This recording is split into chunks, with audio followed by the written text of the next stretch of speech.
Celebramos mañana la fiesta de San José Obrero, San José Artesano. Mañana salimos a puente, aunque algunos no lo crean.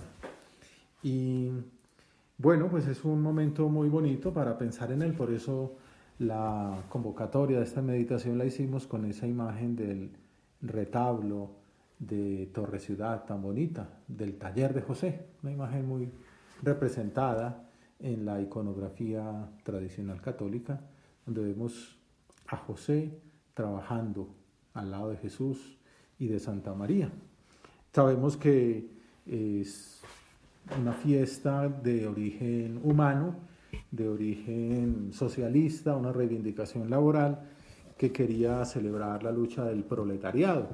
Y la Iglesia, como siempre, más que oponerse al festejo por el trabajo humano, un objetivo digno y justo por otra parte, pues entonces lo que hizo fue purificarla de esa lucha de clases y sublimarla a la categoría de fiesta litúrgica, conmemorando a San José Obrero, San José Artesano. Hay muchas maneras de enfocar el trabajo humano, desde quien lo considera un castigo, como esa famosa canción que no voy a cantar de la Sonora Matancera, que decía: a mí me llaman el negrito del batey porque el trabajo para mí es un enemigo. El trabajar se lo dejo yo al buey porque el trabajo lo hizo Dios como un castigo. La canción es muy guapachosa, muy movida, está muy bien lograda musicalmente, pero desde el punto de vista teológico es un desastre, porque el trabajo no es un castigo, ¿no? El trabajo es un don de Dios, como veremos. Entonces, por una parte, hay quien ve el trabajo como un castigo y hay otros que lo ven, en cambio, como una adicción, los famosos workaholics, ¿no? Que personas que se consagran de tal modo a trabajar que se olvidan de la familia, del descanso, de los amigos. La Iglesia, en cambio, ofrece una visión dignificante y valorativa del trabajo. Por eso nos pone como un modelo a imitar la labor profesional de San José, un trabajo humilde, pero que lo llevó al cielo y que nos mereció pues la redención. En el Evangelio de la Misa se ofrece un relato de San Mateo que presenta a Jesús proclamando con palabras y con obras pues que ha llegado el reino. Ese es como el centro del Evangelio. Y cuando llega a la ciudad donde había pasado pues la infancia, la mayor parte de su vida hasta entonces, cuenta el evangelista que sus paisanos decían admirados: ¿de dónde saca esa sabiduría y esos milagros? ¿No es el hijo del carpintero? Lo dicen un poco como despectivamente. ¿No es su madre María y sus hermanos, sus parientes Santiago, José, Simón y Judas? ¿No les parecía posible que aquel a quien habían visto crecer, al que conocieron pequeñito, fuera entonces ya un personaje pues de reconocimiento global, como diríamos hoy? La pregunta que se hacen: ¿no es este el hijo del carpintero? Ilumina la verdad, el valor del trabajo en relación con la vida sobrenatural. Eso explica por qué se emplea este pasaje de la Sagrada Escritura en la liturgia del 1 de mayo. San José Obrero. Es impresionante que Jesús, el creador del universo, el dueño de toda la creación, haya querido nacer en el hogar de un hombre trabajador, que haya aprendido de él un oficio para ganarse el pan. Es impresionante y aleccionador. Jesucristo puede haber nacido en un palacio, hijo de un rey, o sin padre ni madre, no sé, pero escogió nacer en un hogar pobre de un trabajador. Los expertos explican que se trataría de un trabajo un poco mejor considerado que las labores del campo porque implica creatividad. Uno diría, con términos de hecho de origen un poquito marxistas, que sería un hombre de clase media, ¿no? Al parecer, por aquellos años se estaba construyendo en una ciudad cerquita a Nazaret, de Séforis, y entonces allí habría trabajo. Estaría la economía movida, como se dice hoy, y allí pues seguramente todos los días se desplazaba José, y Jesús al mediodía le llevaría el porta, como decimos en Antioquia, con ese almuerzo que les habría preparado la Virgen para que los dos comieran juntos. Quizás se quedaría con él trabajando por la tarde y regresarían caminando, conversando. no sé, trabajarían, lo que se dice, esto me lo acabo de inventar yo, pero lo que se dice en los estudios es que probablemente trabajaban en labores diversas de artesanía, puertas, herrajes, yugos, ornamentación, etcétera. Hoy celebramos entonces, o mañana pues, el trabajo humano contemplando el trabajo de José, su ejemplo como maestro del trabajador Jesús. Benedicto XVI explicaba siempre con esa profundidad que le caracteriza el ambiente cultural que predominaba en ese tiempo y la novedad que supuso el cristianismo. Dice él en un discurso del 2008 que en el mundo griego el trabajo era considerado una labor de esclavos. El mundo grecorromano no conocía ningún dios creador. La divinidad suprema, según su manera de pensar, no podía, por así decirlo, ensuciarse las manos construyendo o creando la materia. Construir el mundo, por eso quedaba reservado a una instancia inferior, que era el demiurgo, como ustedes se acordarán de la filosofía, una deidad subordinada. En cambio, el anuncio de la revelación cristiana muestra a un Dios muy diverso. Dios, el uno, el verdadero y único Dios, es también el creador. Dios trabaja, concluye Benedicto XVI. Dios continúa trabajando en y sobre la historia de los hombres, y en Cristo entra como persona Dios en el trabajo fatigoso de la historia. Dios trabajador, Dios obrero, Dios artesano. Maravilloso, ¿no? Ya con eso uno entiende pues que se presenta todo un cambio de perspectivas en la consideración del trabajo. Pues para Marx era una alienación, una manera, una superestructura social. De hecho, en su sueño lo que es la libertad es un tipo que no trabaja, es un desastre, ¿no? En cambio, el cristianismo ve el trabajo como un don de Dios. Yo, cuando trabajo, estoy haciendo lo que hacía Dios. Jesucristo se hizo hombre para mostrarnos el camino de la perfección humana. Y la perfección humana incluye el trabajo. O sea que trabajar es un regalo estupendo. En nuestro tiempo ha habido una revalorización del trabajo en distintas facetas, también en el campo teológico, y como sabemos, uno de los apóstoles más señalados de ese reconocimiento es San José María, que predicaba una idea muy bonita, un poco volviendo a lo de la Sonora Matancera, que el trabajo no es un castigo. Mucha gente piensa que, claro, hubo pecado original, aquella famosa frase, ganarás el pan con el sudor de tu frente, entonces significa que a partir de entonces, por culpa del pecado, el hombre tocó empezar a trabajar. Y no, el castigo es el sudor de la frente, el castigo es el cansancio que genera el trabajo. Antes trabajar formaba parte de la naturaleza humana. No lo digo yo, lo dice el Génesis. Dios puso a Adán y Eva en la mitad del jardín para que lo trabajara. Ut operaretur en latín. El paraíso original era trabajo. Maravilloso, ¿verdad? Solo que uno no se cansaba trabajando. Siempre he pensado lo del paraíso original como un jardín. Ahora que, gracias a Dios, tenemos aquí un pequeño jardín donde podemos salir a rezar el breviario, al rosario, a tomar fotos. Les voy a colgar una hoy de una rosa muy bonita que tomé hoy, salir a trotar. Pero no, he pensado eso, ¿no? El Edén era un jardín. Pero lo interesante es que uno se ponía a estudiar. Bueno, es que me acuerdo mucho un teólogo de 12 años que me tocó hace unos años dando un círculo, cuando decía yo que el trabajo no es castigo, y él me decía, el nuestro sí, él era estudiante pues, de bachillerato, y digo, ¿cómo así? Dice, sí, claro, porque antes del pecado original no había que estudiar, como tenía la ciencia infusa. Claro, me dejó pensando, todavía no he podido resolver ese problema.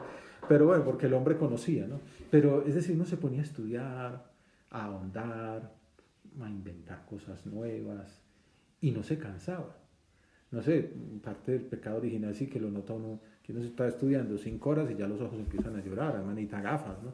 Eso sí que debería ser una maravilla, poder estudiar sin cansarse. O trabajar físicamente y inventarse como Mendel, pues, o descubrir, porque es que ya están las leyes de la genética y tal, y bueno, es una cosa estupenda. Pero bueno, lo que tenemos entre manos es lo que tenemos, el trabajo después del pecado original, y es un camino de imitación de Cristo. Cristo también trabajaba y Cristo se cansaba porque era Dios, pero también era hombre. Y entonces por eso lo vemos fundido en el barco ahí, porque estaba cansado de trabajar todo el día. No porque él tuviera la religión del pecado, sino porque era hombre, entonces también se cansaba, tenía sed, le daba hambre, pues era un perfecto hombre, al mismo tiempo que era perfecto Dios. Entonces cuando nosotros tenemos el trabajo por delante, estamos imitando a Jesús, nos estamos haciendo como dioses, no en el sentido malo del pecado del demonio que le decía a Adán y Eva que podían ser como dioses, sino en el sentido bueno de trabajar como el trabajador Jesús. Ese es el gran descubrimiento y el gran aporte también de San José María que ayudó.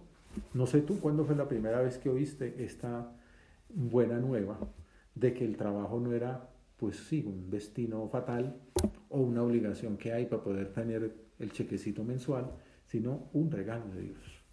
Yo personalmente recuerdo por allá en primaria, en quinto de primaria, aparecieron unos seminaristas que estaban haciendo pastoral vocacional, típica entrada ahí en clase que le piden permiso al profesor y no, prepararon un mensajito y entonces iban a hablar de vocación.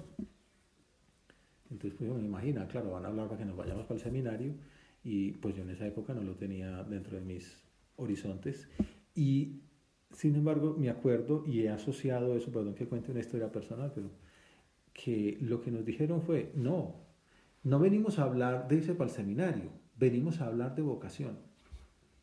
Y cada uno tiene su vocación. Vocación de bombero, vocación de policía, vocación de médico. Y esa vocación se la da Dios. Y uno puede ser santo en esa vocación. Pues muchos años después decía yo, lo pensaba, estos hombres me estaban transmitiendo el mensaje de San José María.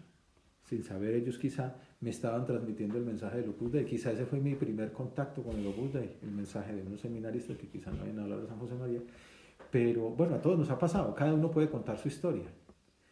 Quizá lo pueden poner en los comentarios del Facebook, ¿no? Decir, pues la mía fue así y tal. Pero sí, en nuestra oración, hablar con el Señor, darle gracias por estas enseñanzas, por hacernos asequible el camino de la santidad, de la identificación con Él, a través del trabajo cotidiano. ¿Cuánto tiempo habremos pasado sin escuchar esta realidad estupenda? ¿Y qué horizontes se nos habrán abierto? Incluso qué gozo sentimos la primera vez que nos enteramos de que no hacía falta abandonar ese ideal humano que nos atraía, la medicina, la música, la literatura, las matemáticas, el deporte, los viajes, el trabajo en el hogar, la amistad, para estar cerca de Él. Aprovechemos en nuestra oración, estamos hablando con Jesucristo y decir, gracias Señor por la vocación que me diste a mí, a este trabajo, a esta profesión concreta. Tú dale las gracias por la profesión que te ha dado. Hoy podemos pensar entonces en nuestro trabajo personal, en esas circunstancias especiales que estamos viviendo.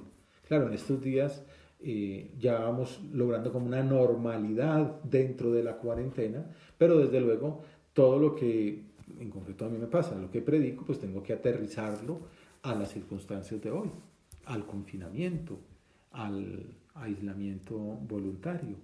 Y en estas circunstancias especiales que estamos viviendo van apareciendo cada vez más reflexiones sobre lo que está pasando, que es muy interesante, no simplemente vivirlo, sino pensarlo. Y han aparecido, pues seguramente ustedes conocen, textos de filósofos muy buenos, de sociólogos, y aquí hemos tenido pues también unas tertulias muy buenas con politólogos que nos ayudan a entender lo que está pasando y lo que viene, ¿no? Ya luego el segundo paso es empezar a pensar lo que vendrá. ¿Qué vamos a hacer después de la pandemia? Y lo pensaba, hablándolo con el Señor, preparando la meditación, decía, en el mundo, en los países, en las regiones, en las 10 actividades humanas van saliendo sugerencias, perspectivas, proyectos, y es muy bueno que así sea. Es importante aprovechar estos momentos para pensar, para meditar, para replantearse el modelo de sociedad que forjaremos entre todos. Pero, pensaba, y es mi reflexión, no debemos esperar a que se modere el aislamiento, a que regresemos a nuestro sitio habitual de trabajo, para entonces, cuando volvamos, lo que hay que hacer es tal cosa. No. Podemos sacarle el máximo rendimiento al tiempo que tenemos entre manos desde ya. Podemos ser mejor trabajador cada uno desde ahora. El cambio comienza ya. Incluso desde el confinamiento tenemos que poner manos a la obra, construir una sociedad nueva que está en nuestras manos. De hecho, pues con ocasión de la fiesta de mañana de San José Obrero, el prelado de la obra publicó un artículo en La República que se llama así: el trabajo de cuidar la creación, el trabajo de cuidar el mundo. Comenta esa idea que mencionamos antes, que el trabajo no es un castigo, que está previsto en el Génesis, que el hombre estaba puesto en el Edén para que trabajara.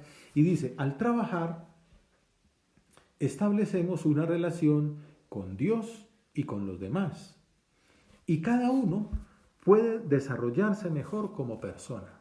En el trabajo adquiere hábitos, la laboriosidad, la constancia, la perseverancia. Pero no solamente mejora uno, sino que mejora el mundo. En el fondo esa es como la meta o la misión que el Señor nos da. Reconciliar el mundo con Dios.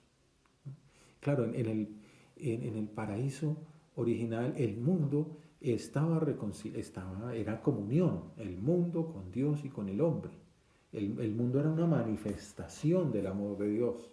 Y el hombre encontraba a Dios en el mundo y encontraba a la mujer encontraba al hombre, los dos encontraban a Dios. Era toda una comunión maravillosa. Lo que entró el pecado fue la muerte, la separación, la violencia. Por eso pues Caín y Abel, el odio. Bueno, se rompió esa comunión entre el hombre, la mujer, la creación y Dios. Y nuestra misión es recomponerla, reconciliar el cosmos con Dios y con nosotros mismos, embellecer el mundo. Es una misión maravillosa que tenemos entre nuestras manos. Entonces, por eso dice el Padre, al trabajar establecemos una relación con Dios y con los demás. Aunque sea un rinconcito de la casa, aunque sea pues una franja muy pequeña del conocimiento humano, aunque sea una tarea rutinaria, como sembrar, o recoger, o barrer lo que se va a volver a ensuciar, pero no meter orden, meter belleza en el cosmos. Se establece una relación con Dios y con los demás. Y cada uno se desarrolla mejor como persona. Y entonces da ese paso. Hace mucho bien integrar en el trabajo, aún en el más rutinario, la perspectiva de la persona. Cuando hablamos de la visión marxista del trabajo, pues el hombre es visto como una cosa, como un factor de producción. No, aquí es visto como una persona, como un ser amado por Dios, un hermano de Jesucristo. ¿Y Cristo para qué vino? Pues para redimir, para servir. El Hijo del Hombre no ha venido para que le sirvan, sino para servir y dar su vida. Y entonces nosotros al trabajar hemos de integrar en el trabajo esa perspectiva del servicio que va más allá de lo debido por la retribución percibida. Y es, bueno, lo que dice el artículo es cuánto se valora hoy día las profesiones de servicio. Son los verdaderos héroes. Nos damos cuenta que las personas más importantes no son los futbolistas o los automovilistas que se ganan millones de dólares cada día. No. Ahí es donde dice, ve, ¿por qué le pagan tanto a unos señores que, bueno, se pueden santificar en su trabajo, cuando estos otros, pues nos damos cuenta ahora cuáles son los trabajos, como dijéramos, más importantes? Bueno, ¿cuáles son los trabajos más importantes? Los que sirven más. Recuerdo hace unos años en la universidad, el vicegran canciller estuvo insistiendo, ¿cuál es la clave de la universidad? ¿Qué es lo que quiere hacer? El servicio. Tanto que a algún programa le cambiaron el nombre, administración y servicio. Servicios, o sea, uno va a esa universidad a aprender a servir, como médico, como abogado, como ingeniero, pero lo importante es aprender a servir. Y por eso ahora vemos que todo el mundo está dedicado a servir. O sea, los que más le están ayudando al mundo ahora son los que se dedican a servir, cada uno desde su profesión. Entonces el uno diseña un ventilador, el otro diseña un aparato para reanimar, el otro barre, el otro trapea, el otro estudia, el otro va a clase, el otro dicta clase, el otro cocina, el otro lava platos. Bueno, cada uno aporta, cada uno ayuda. el otro pues hace domicilios, el otro maneja los camiones, y el papá cada día da una intención distinta, ¿no? El farmacéutico, el profesor, todos cambiamos. Qué bueno que desde ya cambiáramos la perspectiva del trabajo, que no es simplemente ganar X millones al año o al mes, sino servir bastante. ¿Cómo puedo hacer yo para trabajar mejor y de esa manera servir más? Bueno, pues eso es quizá el tema de nuestra oración, hablarlo con el Señor en nuestro diálogo con el Señor. Yo, ¿cómo puedo servir más en mi trabajo? Bueno, una manera concreta es trabajando mejor, siendo mejor trabajador.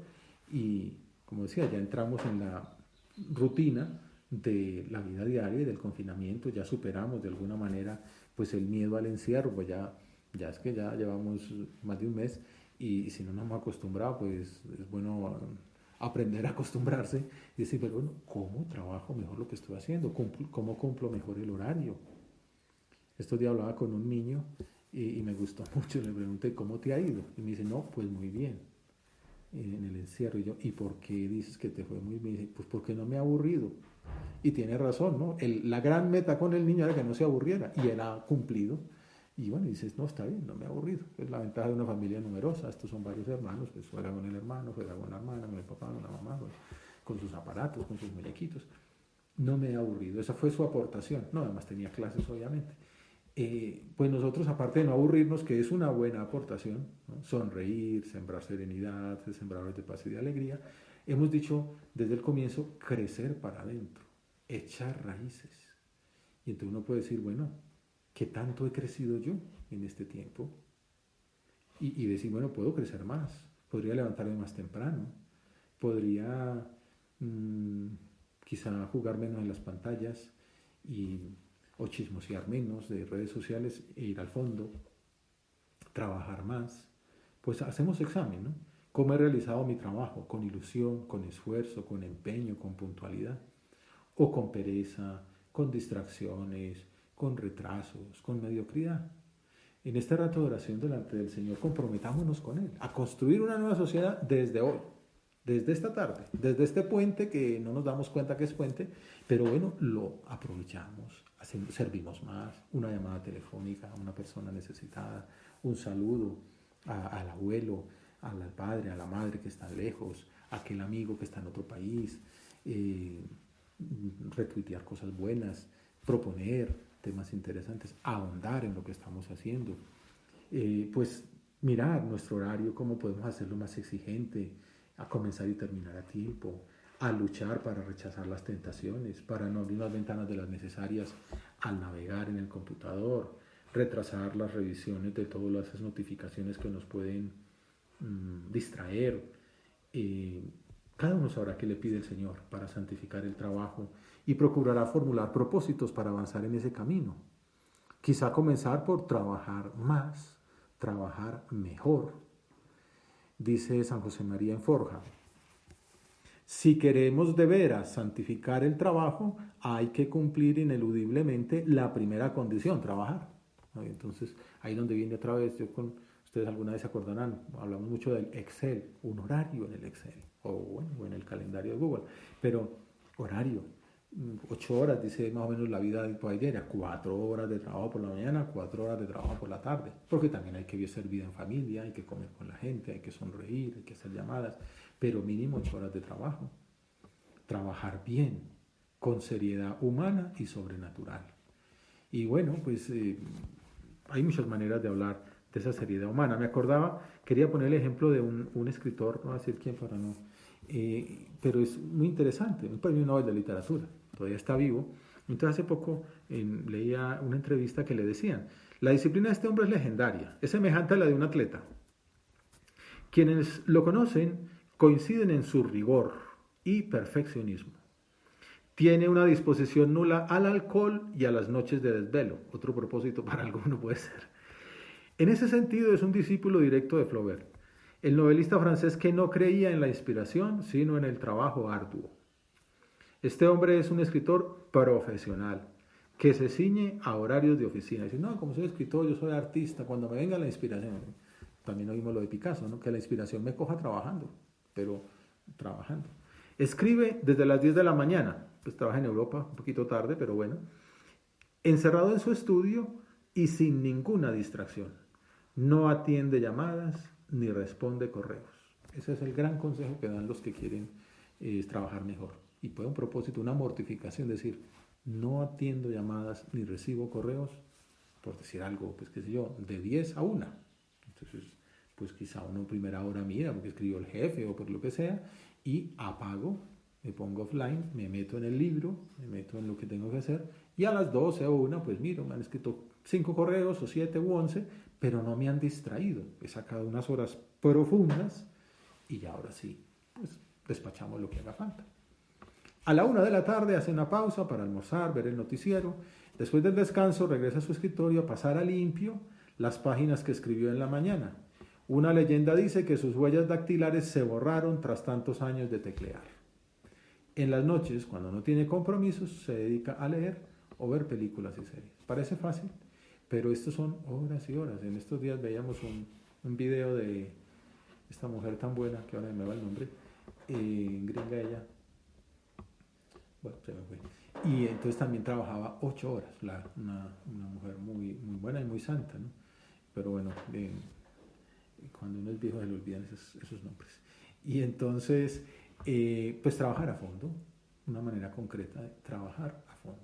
El famoso optimal work, el deep work, trabajo profundo, trabajo óptimo, que habla de enfocar la atención, de evitar las distracciones, ser productivo, manejar indicadores, decir, bueno, hoy concluyo esto, esta semana termino esto, pues con realismo, ¿no? Pues si hay que leer 20 libros, pues no lo va a hacer en un día, ¿no? Pero bueno, pero si de pronto es un libro al día, bueno, no sé, indicadores, páginas leídas, proyectos terminados, hoy termino esta clase, hoy termino esta lección, esta charla, temas estudiados y aprendidos, hoy termino diabetes, mañana hipertensión, y escritos enviados a pares, utilizar los medios actuales, aplicaciones como el Optimal Work, el Focus To Do, ese de los pomodoros, ¿no? De decir, bueno, 25 minutos de estudio sin ninguna distracción, 5 de descanso, otros 25, que le ayuden a uno. Estudiar libros sobre enfocar la atención. Y un punto importante para trabajar bien, comenzar a trabajar. Es la manera de huir ante el miedo al exceso de trabajo. Empezar. A veces uno tiene tantas cosas que entonces, bueno, hay que planear. Decir, bueno, pues hay 20 libros. Yo cuando leo 20 libros, pues empecemos por el primero. Y cuando lo acabe el segundo, y a la vuelta de 10 días, de pronto ya llevo por la mitad, ¿no? Pero si me quedo agobiado, no arranco, pues no se van a leer ellos solos. Se trata de iniciativas recientes, estas que hablan ahora, que se remontan a consejos clásicos. El famoso punto 815 de Camino: haz lo que debes y está en lo que haces. Que si no vamos, esto se remonta pues hasta el mismísimo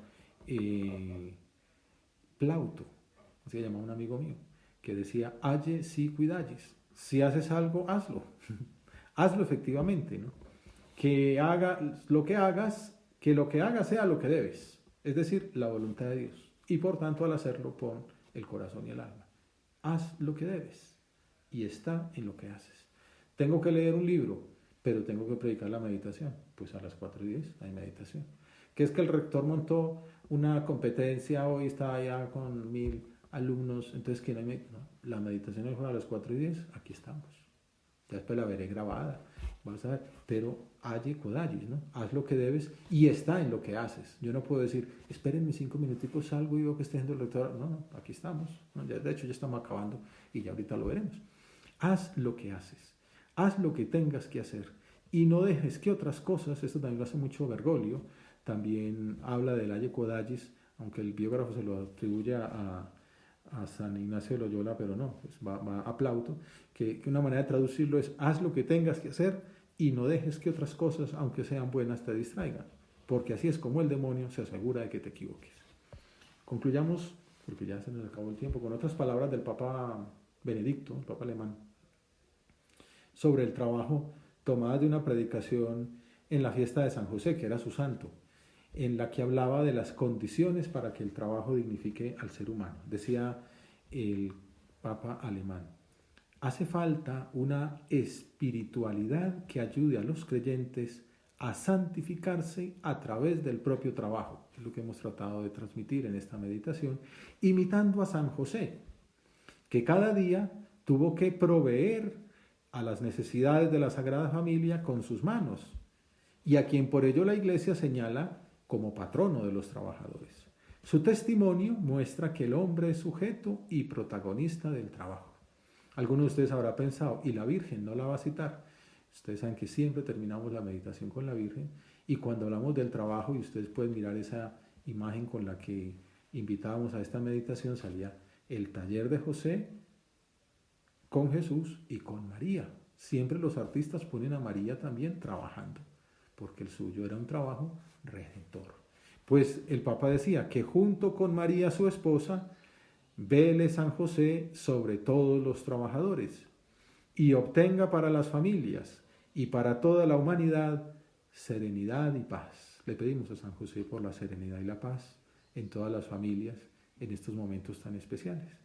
Que contemplando este gran santo, los cristianos aprendan a testimoniar en todo ámbito laboral el amor de Cristo, que es fuente de solidaridad verdadera y de paz estable.